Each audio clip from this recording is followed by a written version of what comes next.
Bonjour à toutes et à tous et bienvenue dans votre émission de Rendez-vous. Nous allons parler cette semaine solidarité, fête de fin d'année, vie virtuelle ou plus réelle. Et enfin, spectacle vivant. Nos deux premiers invités de la semaine sont Sabine Rago, bonjour. Bonjour. Vous êtes membre du comité Vosges de l'AFM, l'association française des myopathies. Vous allez bien sûr nous parler du Téléthon qui a lieu ces vendredi 29 et samedi 30 novembre. Patrick Nardin, bonjour. Bonjour. Maire sans étiquette d'Épinal pour évoquer les fêtes de Saint-Nicolas. Ça commence aussi ce week-end.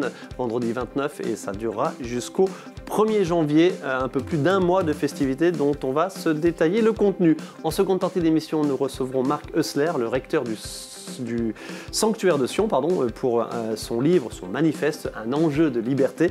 Et enfin Nadia Jacot, paysanne éleveuse de bisons, mais aussi chanteuse, et qui a fait un spectacle « Quand je serai grande, je serai chanteuse ». Prochaine représentation, samedi 30 novembre, à Cornimont. Je reviens avec mes premiers invités. Sabine Rago, donc membre du comité Vosges de l'AFM, donc nouvelle édition du Téléthon, c'est vendredi 29 et samedi 30 novembre. Un hommage tout de suite pour commencer notre échange bien sûr à Michel Geoffroy, qui a été coordinateur et qu'on va voir en photo.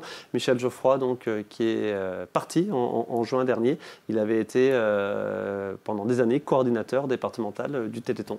C'est ça. Et avant d'être coordinateur, il animait lui-même des animations. Et donc c'est Claudine Velchbuli qui a été le chercher. Et c'était un pilier de l'AFM 88. Donc notre Téléthon 2024 a un peu démarré très, très doucement parce qu'il a fallu reprendre derrière lui. C'est un homme qui avait abattu beaucoup de travail, qui était disponible. Et du coup, on a beaucoup de travail à faire derrière lui. Patrick Nardin, un petit mot sur Michel Geoffroy, que vous avez longuement côtoyé, bien sûr. Oui, quelqu'un d'attachant, quelqu'un d'extrêmement engagé pour une noble cause. Incontestablement, il va nous manquer. On aura une pensée pour lui pour cette édition 2024. Et on en profite pour faire un appel aux bénévoles et aux bonnes volontés, bien sûr, pour rejoindre le comité Vosges de l'AFM. Grosso modo, le bureau, le cœur du réacteur, c'est une dizaine de personnes. Et vous recherchez un nouveau coordinateur départemental. C'est un engagement, c'est de la passion. C'est du temps, oui, c'est de la passion, c'est de la connaissance sur les différences, les handicaps. Et c'est beaucoup de temps à donner. Ok, allez, cette édition donc 2024 du Téléthon, c'est vendredi 29 et samedi 30 novembre. Sabine Rago, combien de contrats, c'est-à-dire d'animations, sont prévus? Pour le moment, on en a 94 sur tout le département des Vosges, mais c'est que le début. Les gens commencent seulement à venir vers nous parce qu'ils ont appris qu'on reprenait le relais. Ouais. Donc c'était une histoire de communication. Donc là, ça commence à revenir. On espère atteindre quand même les 147 de l'année dernière pour que le chiffre de 500 000 soit un peu atteint dans les Vosges. On a enregistré cette émission en début de semaine, donc il y a encore une semaine de travail et d'approche de votre association, de votre coordination départementale. Donc une centaine effectivement de rendez-vous. On en cite quelques-uns, les plus emblématiques. Alors, il y a bien sûr à Épinal le Tour des Ponts, Patrick Nardin, et Sabine Rago. L'emblématique Tour des Ponts qui commence donc le vendredi 29 à 9h avec l'accueil des écoles. Donc on a distribué des flyers dans les écoles pour que les enseignants puissent venir avec les élèves faire le tour des ponts. Et on leur offre donc après un petit chocolat chaud avec des brioches que les commerçants d'Épinal ont bien voulu nous donner gracieusement. Donc on les remercie chaleureusement. Le village du Téléthon, toujours au cœur de la Cité des Images, bien sûr. Place Pinault, oui, c'est ça. On voit quelques images d'animations diverses et variées de l'édition 2023. Trois exemples d'autres contrats, d'autres animations pour ce Téléthon. Il y a le Grand Trail et repas à Éloie qui se passe. Après, il y a un défi de chaîne humaine géante autour du stade de la Bresse. Le trail, c'est le dimanche, me semble-t-il. Oui, c'est ça. C'est le dimanche. Il y a une tentative de record du monde de passe au badminton à Clémenceau. Donc, ils veulent essayer de battre le record du monde. Ça, c'est vendredi soir. Vendredi soir. Donc, tout le monde est bienvenu. Après, vendredi soir, il y a aussi une marche nocturne à Longchamp. Une marche gourmande au Tillot. Il y a des marches canoë et vente d'enveloppes gagnantes à Rupt-sur-Moselle. Une marche et repas à Robécourt avec Blé-Vincourt. et un spectacle à Motureux-le-Sec avec des danses traditionnelles. Quelques exemples de la centaine d'animations qui s'inscrivent dans le cadre de ce Téléthon. On évoque un truc un petit peu original à la Bresse, un défi d'une chaîne humaine autour d'un stade. Oui, c'est ça. Ils veulent, en fait, ils font une animation avec leurs moyens, et c'est très bien, c'est ce qu'on cherche aussi. On n'a pas besoin de dépenser beaucoup d'argent pour faire une animation, et eux, ils veulent le faire juste avec les habitants, avec les communes aux alentours, et le but, c'est de faire vraiment le tour du stade, et pourquoi pas plusieurs tours. Les dons l'année dernière sur notre département, vous avez cité 500 000 euros. Moi, j'avais 461 070. D'accord, donc pour les Vosges. Pour les Vosges. Ok, 6 300 000 au niveau de la région Grand Est et près de 93 millions au niveau national. Un petit mot, bien sûr, pour rappeler à quoi sert tout cet argent. Tout cet argent sert à la recherche, au traitement génétique. Et grâce à ça, on a vu le petit Sacha l'année dernière à la télé, qui a pu remarcher grâce à un traitement qu'il a eu. Et du coup, aujourd'hui, à l'heure-ci, il marche, il court, il fait du vélo. Il y a plusieurs cas. Il y a Félicia, qui a 14 ans, qui a une myopathie qui attaque ses muscles et son cœur. Elle est en attente de traitement. Et la seule peur qu'elle a, c'est que le traitement n'arrive pas à temps. D'où son appel aux manifestations et aux dons pour qu'elle puisse, elle aussi, vivre une vie décente. Alors, des dons, une collecte de fonds qui se fait donc par ces animations, mais aussi par des dons. On rappelle évidemment le numéro de téléphone 36 37. C'est ça. Et puis bien sûr, possibilité aussi par Internet, téléthon.fr. Sabine Rago, merci beaucoup, donc membre du comité Vosges de l'AFM, qui lance aussi un appel au bénévolat et à l'engagement pour coordonner tout ça, parce que c'est beaucoup de travail. Merci beaucoup. Pour nous rejoindre. Voilà. Merci. Patrick Nardin, ce week-end c'est le Téléthon, on l'a compris, ça commence notamment à Épinal avec le village Téléthon Place Pinault, mais ce week-end c'est aussi le lancement, une semaine plus tôt, des fêtes de fin d'année, des fêtes de Saint-Nicolas à Épinal. Oui, une semaine plus tôt, on a écouté aussi ce que nous ont dit les commerçants l'année dernière qui étaient dans le village de la Saint-Nicolas. Donc, décision est prise de démarrer vendredi, le 29 novembre, et de terminer le 1er janvier au soir. 1er janvier en soir, où bien sûr, on invitera à 18h les Spinaliens à nous retrouver sous le Guy, place des Vosges, pour se souhaiter la bonne année. Le sapin est déjà en place, les chalets sont en train d'être achalandés, j'imagine, ça se termine. 45 chalets donc, sur le village, sur le marché.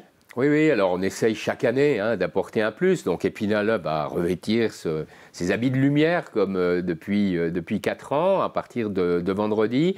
Cette année, on a mis l'accent effectivement sur le village de la Saint-Nicolas.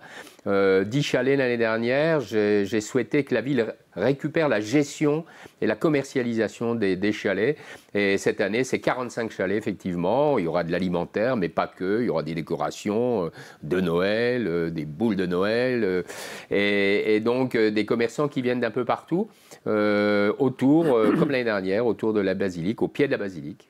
Et les highlights, j'ai envie de dire, de ces événements, de ce mois de festivité, c'est bien sûr les week-ends, avec plein d'animations, toutes gratuites. Impossible de le détailler, mais on va voir quelques images des spectacles, notamment des chevaux illuminés, alors, de retour dans la... Oui, de retour, spectacle corrigé, revu et corrigé pour Épinal, mais on démarre bien sûr le 7 décembre avec la Saint-Nicolas, le cortège. L'évêque de Myre va apparaître comme l'année dernière au pied de la basilique, sur le beffroi de la basilique, un magnifique spectacle animé, organisé par les compagnons d'Éleusis. Et puis après, 18h, démarrage du cortège de la Saint-Nicolas, organisé par la Société des Fêtes et la ville d'Épinal. Disparition de Saint-Nicolas, feu d'artifice. Et puis effectivement, après, tout va s'enchaîner. Nous allons avoir un week-end du 12, 13, 14 décembre qui va être très chargé. Le 12 au soir, la soirée des soupes organisée par les comités d'intérêt de quartier. Merci aux restaurateurs spinaliens qui jouent le jeu. Et puis on retrouvera le bazar de la MJC. On retrouvera bien sûr le banquet des illuminés. On va voir quelques images. Deuxième édition, deuxième année du retour de ce banquet des illuminés. Ah, on voit déjà le Saint-Nicolas, vous nous en avez parlé. Et derrière, on enchaînera avec le banquet des illuminés. Oui, le Saint-Nicolas. Et combien de personnes dans les rues pour Saint-Nicolas ? Plus de 30 000. Plus de 30 000 personnes. Voilà. Sur le banquet des Illuminés, moi, merci à Claire Arthur et à l'ensemble de son équipe qui a bien voulu nous refaire ce spectacle magnifique. Et puis, toujours pour le même week-end, on n'oubliera pas non plus le bazar de la MJC qui se tiendra à l'Espace Court. Le banquet des Illuminés, ça c'est à proximité de la place des Vosges, bien sûr. Et puis c'est aussi l'occasion de voir Épinal, évidemment, habillé de lumière avec ces images de l'édition de l'année dernière. Et puis des animations pour tous, hein, pour les plus jeunes notamment. Oui, alors on retrouvera cette marelle illuminée Place des Vosges. C'était une première l'année dernière, première fois qu'elle est installée dans une ville. Cette année, on renouvelle l'opération. Il y aura de l'animation, des spectacles autour de cette marelle, au pied du magnifique sapin. La boîte aux lettres du Père Noël, elle est située place des Quatre Nations, qui a bien sûr été décorée.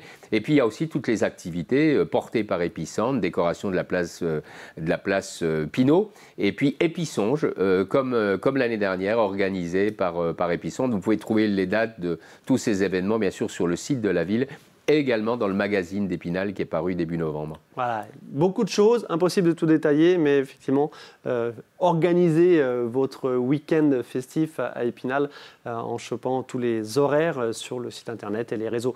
Quelques mots, enfin, Patrick Nardin, sur l'affiche qu'on va voir à l'image. Très belle affiche avec... qui résonne évidemment avec l'histoire de la Cité des Images. Oui, moi je suis très fier de cette affiche. C'est un travail organisé par le pôle culture et patrimoine de la ville en collaboration avec la direction de la communication. On a bien sûr saisi l'opportunité de l'atelier de Jean-Paul Marchal, l'imagier, et donc c'est une affiche contemporaine, mais qui fait écho bien sûr aux affiches traditionnelles d'Épinal. Également son impression, puisque c'est de la ninogravure, et il y aura vente de ces affiches à l'occasion du mois de décembre.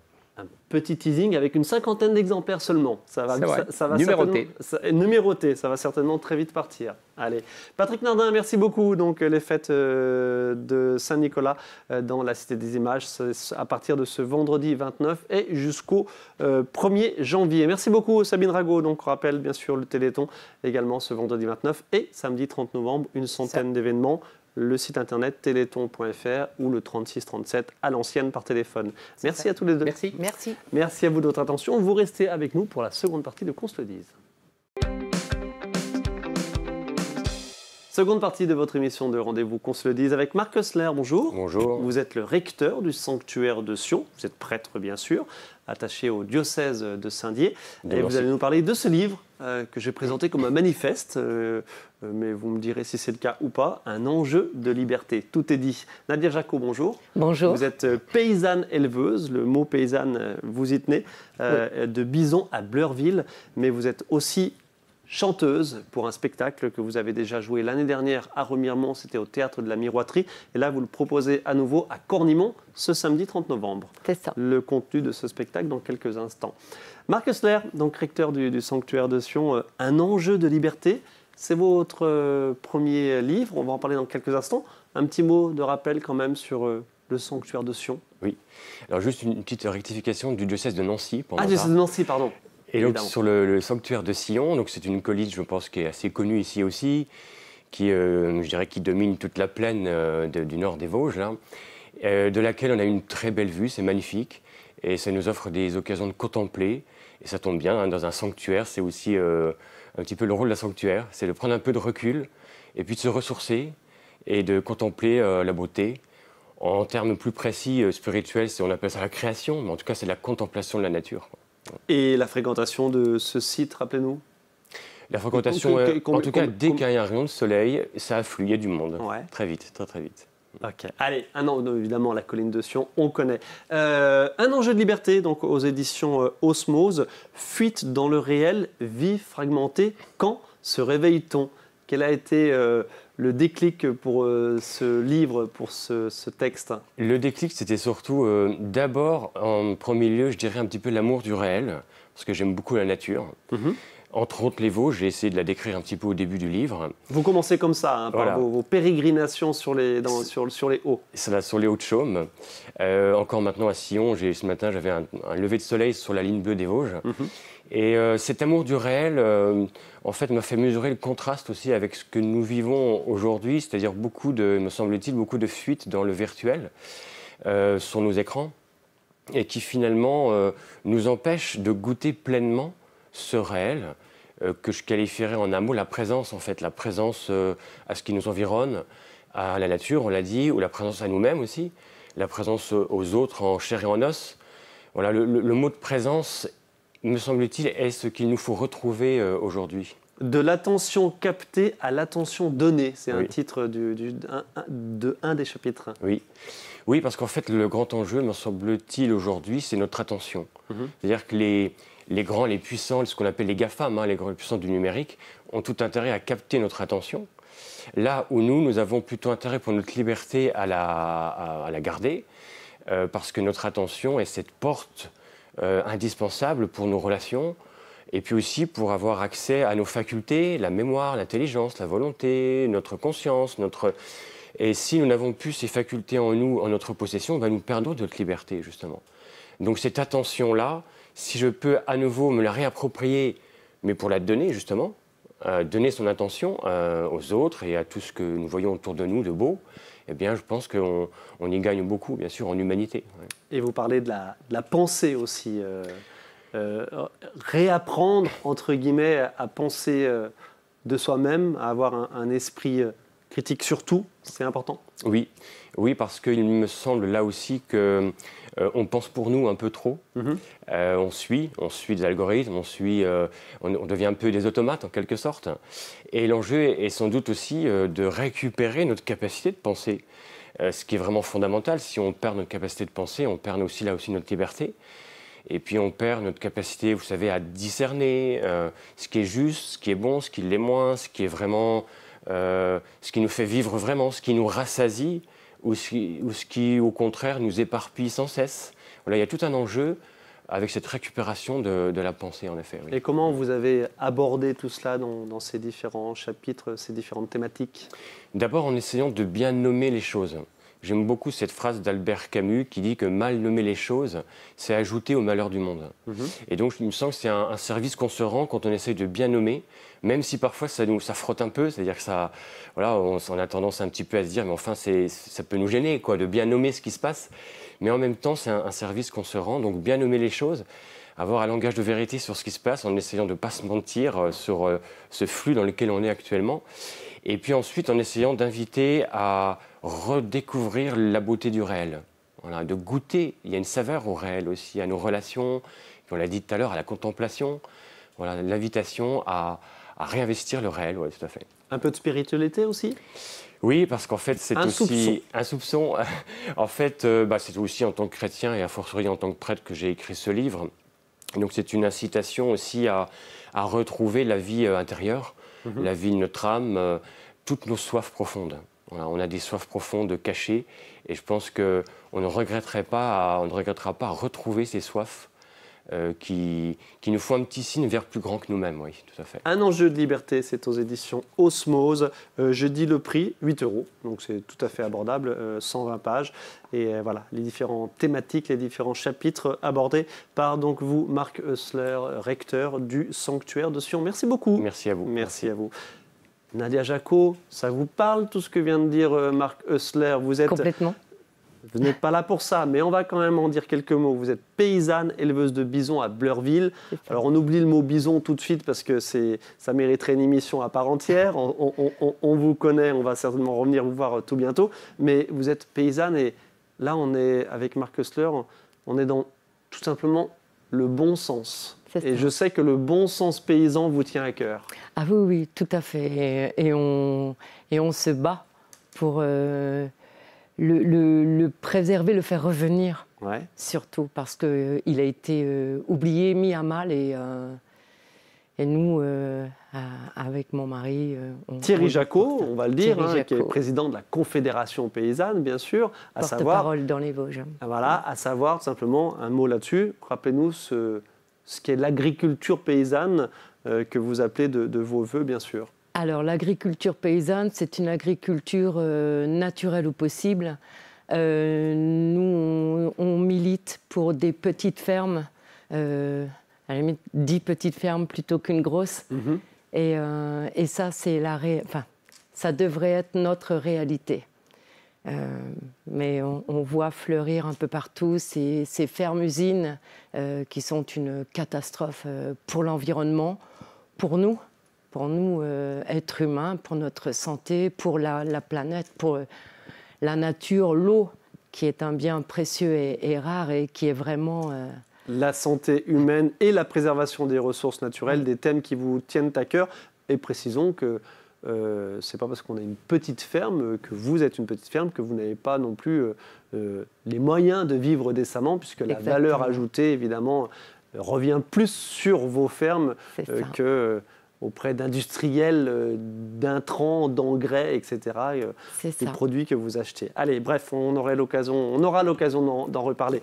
Vous êtes ici pour ce spectacle. Quand je serai grande, je serai chanteuse. Je vais dire, tout est dit dans le titre. Hein. Donc, Nadia Jacot, c'est quoi? C'est une vocation inassouvie, le chant, le spectacle? Alors le spectacle, c'est nouveau. Le chant, je chante en public depuis un peu plus de 20 ans maintenant. Et, j'ai oublié de préciser, vous produisez le samedi 30 novembre à Cornimont, sur la scène de l'espace culturel. C'est en soirée, bien sûr, ce samedi 30 novembre. C'est ça, à ce 20h30. Spectacle, alors. Et donc, ce spectacle-là, c'est un rêve que je ne pensais pas réaliser. Parfois, on a des rêves et c'est bien d'en avoir. C'est bien de ne laisser personne y toucher. Et puis, il arrive que parfois, ça se met, ça s'est mis sur ma route.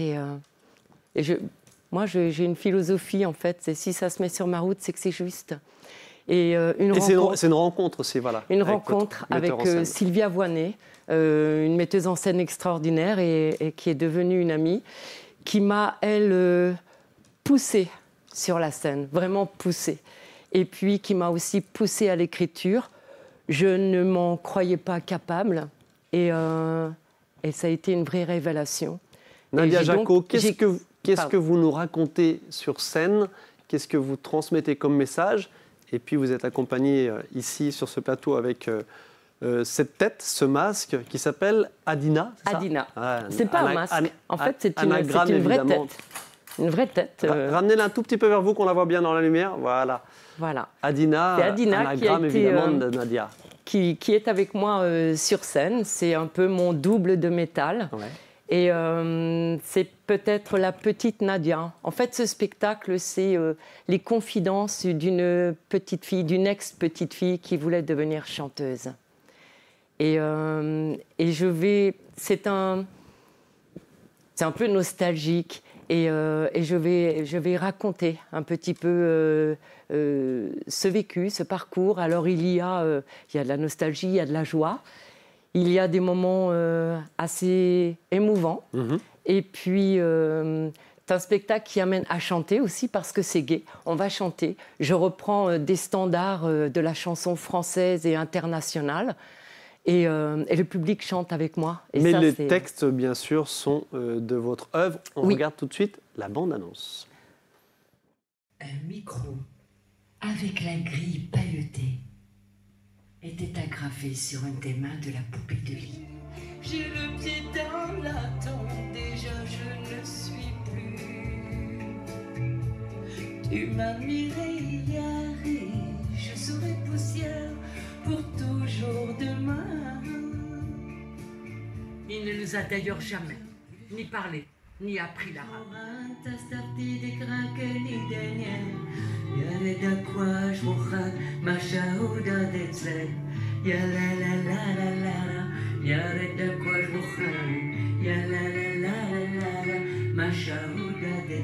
Je n'aimais pas non plus l'entendre parler dans sa langue natale. Tout était possible comme j'étais, et même mieux. Terminer les injustices, terminer les violences, terminer les différences. J'étais heureuse et belle et chanteuse. Quand je serai grande, je serai chanteuse. Donc ce samedi 30 novembre sur la scène de l'espace culturel de Cornimont. Je réitère, Nadia, les messages, les ambitions de ce spectacle, quelles sont-elles? Alors en fait, j'aimerais beaucoup que ce spectacle soit joué en en campagne, dans les petites salles. J'aimerais amener ce spectacle là où il n'y en a pas. Vous adorez Alexis, HK, le chanteur HK.